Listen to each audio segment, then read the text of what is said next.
Halo, berjumpa kembali bersama saya. Nah, kali ini saya masih membahas trema. Ya, sekarang kita beralih ke topik keamanan.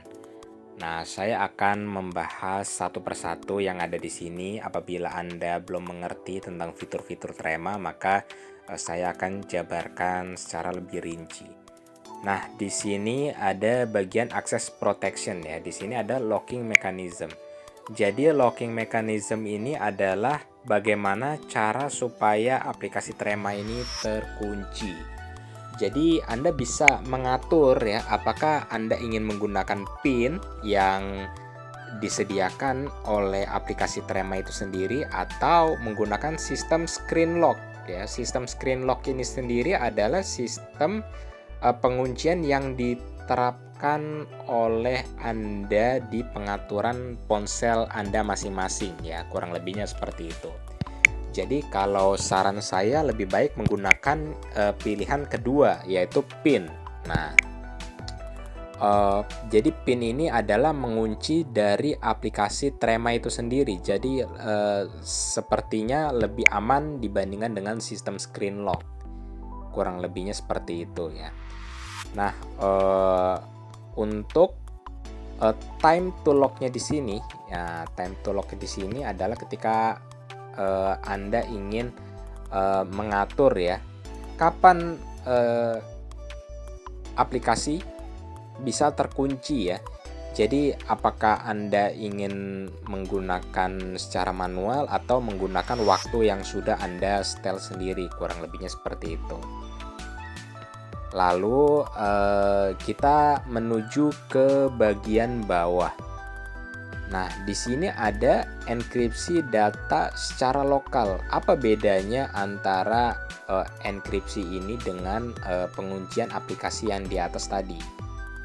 Kalau penguncian aplikasi ini tadi, ini hanya mengunci aplikasinya saja, tetapi untuk data-data pesan itu belum terenkripsi sepenuhnya. Dalam artian begini, semisal ada aplikasi Trema yang sedang terbuka di balik layar, itu jika ada suatu aplikasi tertentu yang ingin mengakses ya terhadap database Trema, itu masih bisa dilakukan gitu. Jadi semacam Anda menggunakan ponsel yang sudah di root sebagai contoh ya, maka apabila ada aplikasi-aplikasi jahat yang ingin mengambil database atau pesan lokal yang tersimpan yang masih belum dienkripsi, maka itu bisa dilakukan gitu. Jadi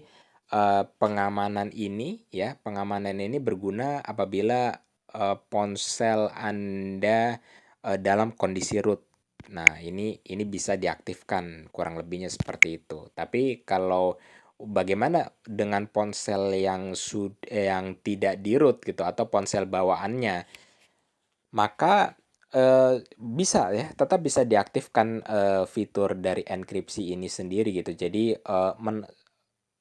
bawaannya memang sudah aman, tapi fitur ini lebih ditujukan kepada pengguna yang ponselnya di root ya, karena di root itu dia bisa menghilangkan yang namanya sandbox gitu. Batasan-batasan aplikasi itu sudah tidak ada batasan gitu. Jadi semua aplikasi itu berjalan di root ya.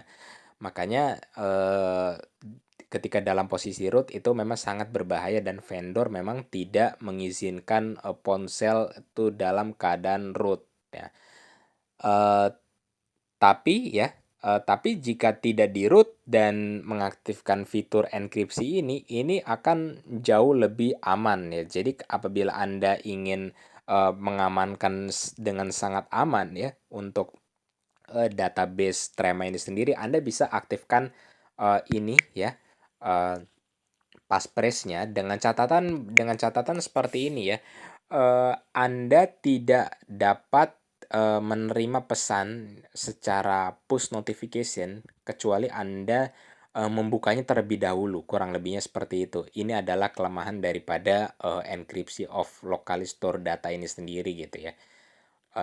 Anda akan, terkendala delay gitu sampai Anda membuka aplikasi Trema, setelah Anda masukkan, kata kuncinya baru, Trema itu, akan mengirimkan pesan gitu bahwa Anda ready nih, ready untuk menerima pesan gitu karena passphrase sudah dibuka, kurang lebihnya seperti itu. Jadi dengan mengaktifkan ini maka konsekuensinya adalah pesannya akan delay, itu saja sih. Ya, selebihnya tidak ada. Tapi ini pilihan yang sangat aman dan sangat privasi sekali ya. Apabila Anda adalah seorang yang sangat penting gitu ya, Anda bekerja di bidang-bidang tertentu ya yang membutuhkan keamanan ekstra, Anda bisa mengaktifkan pilihan enkripsi of locally stored data ini. Ya, itu saja ya pembahasan kita kali ini. Sampai jumpa di pembahasan selanjutnya.